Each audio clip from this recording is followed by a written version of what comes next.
किरीट सोमय्या यांच्या शासकीय आढावा बैठकीवरून हर्षवर्धन सपकाळ यांची टीका।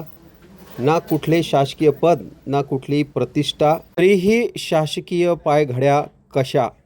बुलढाणा जिल्ह्यातील जन्ममृत्यूच्या नोंदी संदर्भात भाजपाचे माजी खासदार किरीट सोमय्या यांनी बुलढाणा जिल्हाधिकारी कार्यालयात विविध विभागांच्या अधिकाऱ्यांची आढावा बैठक घेतली। यापूर्वी अप्पर जिल्हाधिकारी यांनी एक आदेश देखील निर्गमित केला होता। या आदेशाची प्रत फेसबुकवर पोस्ट करत ना कुठले शासकीय पद ना कुठली प्रतिष्ठा, तरीही शासकीय पायघड्या कशा, तो सरकारचा बाप आहे का असे विचारले तर चालेल का, असा सवाल हर्षवर्धन सपकाळ यांनी मुख्यमंत्री देवेंद्र फडणवीस यांना केला आहे।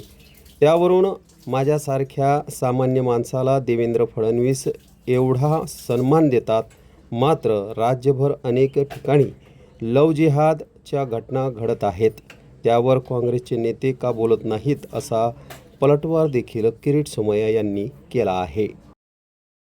पुढे फेसबुकला पोस्ट टाकली आपल्या संदर्भात की आपल्याकडे कुठलं पद नाही, मंत्री नाही, आपण खासदार नाही, तर एवढ्या पायघड्या शासनाच्या तुमच्या कशासाठी?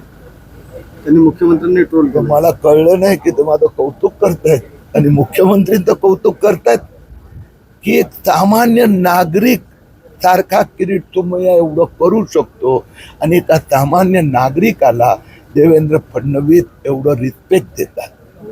मुद्दा असा आहे की विजय वडेट्टीवार काल महिला रोडमध्ये जे नयानगरला मुस्लिम नगर बनवण्याचा कडकारस्थान त्यांचा आमदार आता बिल्डिंग मध्ये झालं, त्या संबंधात का बोलत नाही विजय वडेट्टीवार? त्याला मिश्राला विचारलं गेलं कलमा पड नाही तर तरी खात्मा करूंगा का त्याच्या विरोधात कारवाई नाही झालेली आहे।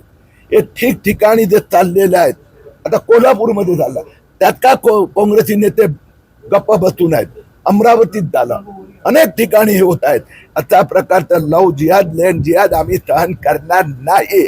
आणि किरीट सोमय्या एक लक्षात ठेवा, जनतेच्या मनातली व्यथा व्यक्त करतोय, तुम्हालाही विनंती करतोय तुम्ही पण माझ्या सोबत या।